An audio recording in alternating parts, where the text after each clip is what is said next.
Θα μας βοηθήσετε σήμερα να αναπτύξουμε λίγο το θέμα του διαβήτη και να το δούμε από την πλευρά του διαιτολόγου και όχι Μάλιστα. την πλευρά την ιατρική. Θα ήθελα λοιπόν ξεκινώντας να μας πείτε ποια είναι η κατάλληλη διατροφή για έναν άνθρωπο που έχει διαπιστώσει ότι έχει διαβήτη ή που έχει κληρονομικότητα στο Κοιτάξτε, το θέμα της η κατάλληλη διατροφή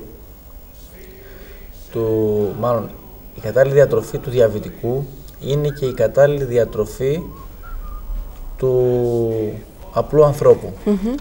Δηλαδή, τι εννοώ? Ότι ακόμα και ένας άνθρωπος ο οποίος δεν πάσχει από ζαχαρό διαβήτη ή δεν έχει κάποια μορφή κληρονομικότητας προς αυτή την πάθηση, Ναι. Κανονικά πρέπει να ακολουθεί το μοτίβο της διατροφής των ανθρώπων που έχουν ζαχαρό διαβήτη. Αυτό τι σημαίνει? Ρύθμιση γευμάτων, καλή ποιότητα τροφίμων και προγραμματισμός των γευμάτων.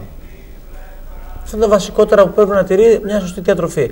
Και αυτή είναι και η διατροφή του ανθρώπου, του ασθενή που πάσχει από ζαχαρό διαβήτη ή έχει μια κληρονομική προδιάθεση προς αυτή.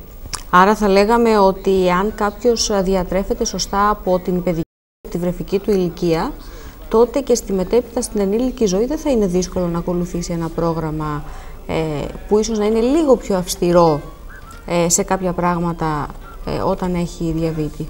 Κοιτάξτε,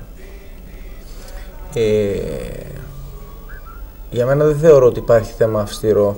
Οι διατροφικές συνήθειες σε έναν άνθρωπο καθορίζονται από την παιδική του ηλικία. Το ότι, για παράδειγμα, θα έρθουν στο γραφείο μου κάποιος και θα μου πει ότι εγώ δεν τρώω φακές, ο οποίος είναι 18 χρονών, είναι λίγο δύσκολο να τις έτρωγες στα 12 και 13 για να μην τις τρώγεις 18. Ναι. Επομένως, κάτι βασικό είναι ότι θα πρέπει κάποια στιγμή να καταλάβουν όλοι ότι τα παιδιά θα πρέπει να μάθουν να τρώνε ισορροπημένα. Θα πρέπει να μάθουν να ξέρουν τις αξίες των γευμάτων. Ναι. Εντάξει, και από εκεί και πέρα δεν τίθεται ζήτημα στέρησης. Έχουν περάσει πολλά χρόνια από τότε που ο άνθρωπος ο ζαχαροδιαβητικός πολλές αποκλίσεις από την καθημερινή του διατροφή. Απαγορεύεται αυτό, απαγορεύεται αυτό, απαγορεύεται το άλλο.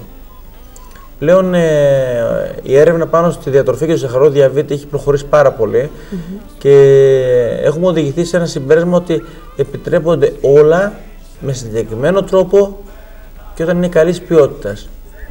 Δηλαδή, ένα παράδειγμα που υπάρχει, όταν έχεις έναν άνθρωπο ο οποίος πάσχει από ζάχαρο διαβήτη, παίρνει μια φαρμακευτική απλά αγωγή, όχι ινσουλινοδοτόμενο κλπ. Ναι.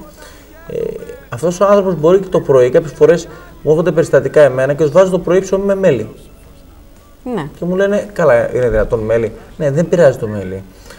Ασφαλώς όταν είναι σε ορισμένη ποσότητα και ταυτόχρονα με το τι συνοδεύεται. Για παράδειγμα, ένα πολύ βασικό στοιχείο στα άτομα που πάσχουν από ζαχαρό διαβήτη σε διατροφικό κομμάτι είναι η ύπαρξη φυτικών ινών. Ναι. Οι φυτικές ίνες, για παράδειγμα, όταν έχουμε ένα ψωμί ολικής άρεσης και το οποίο βάζουμε πάνω μια πολύ λεπτή στρώση με μαρμελάδα από μέλι, η φυτική ίνα έχει την ιδιότητα να δεσμεύει γλυκόζη του τροφίμου και να την αποδεσμεύει πολύ σιγά, με αποτέλεσμα να μην έχουμε ταχεία μεταβολή, όχι μεγάλα ψαλιδίσματα στο ζάχαρο του ανθρώπου. Και είναι βασικό πράγμα, ακόμα και η ζάχαρη, σύμφωνα με την Αμερικανική Διαβητολογική Εταιρεία, δεν απαγορεύεται σε ποσοστό μικρότερο του 5% της συνολικής ημερήσιας πρόσληψης θερμίδων. Και αυτό για ένα πολύ βασικό ρόλο. Το θέμα της απαγόρευσης του ζαχαροδιαβητικού, απαγορεύεται αυτό, είναι πολύ βασικό και αρνητικό στοιχείο στην ψυχολογία του. Φυσικά, γιατί βλέπουμε πολλές φορές ότι πέρα από έναν ενήλικα, ο οποίος έχει και είναι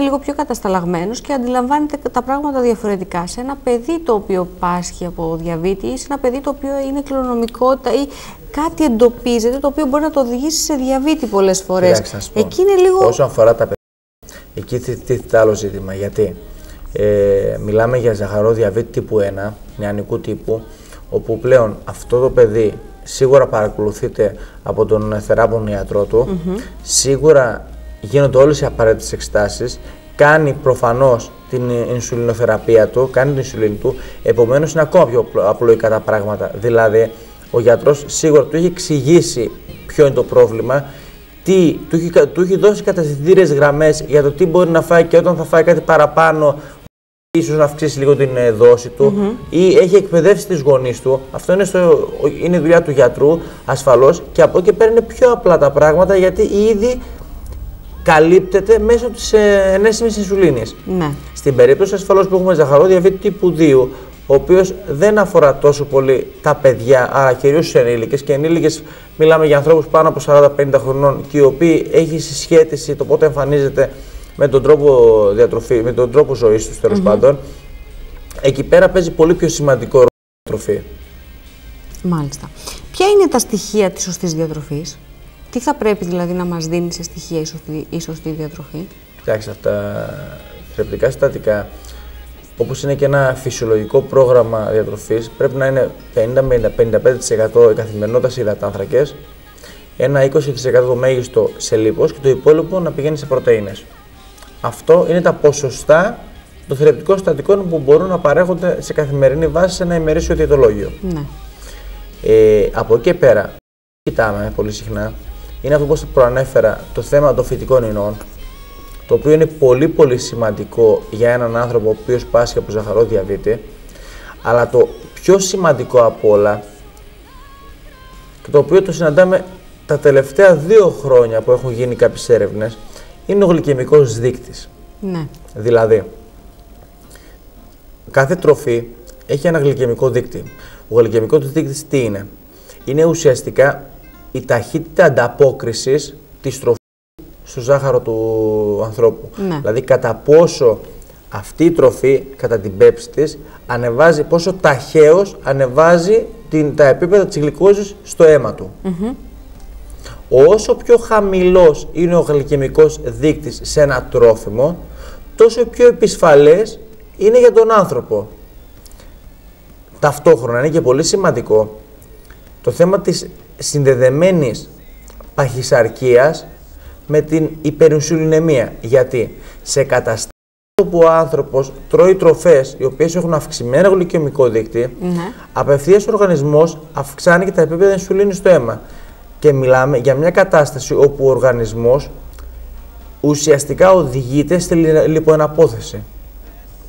Μάλιστα. Θα λέγαμε ότι σε ένα διαβητικό ασθενή υπάρχουν κάποιες τροφές οι οποίες είναι εντελώς αποτρεπτικές και λέμε ότι δεν θα τις φάει αυτές καθόλου?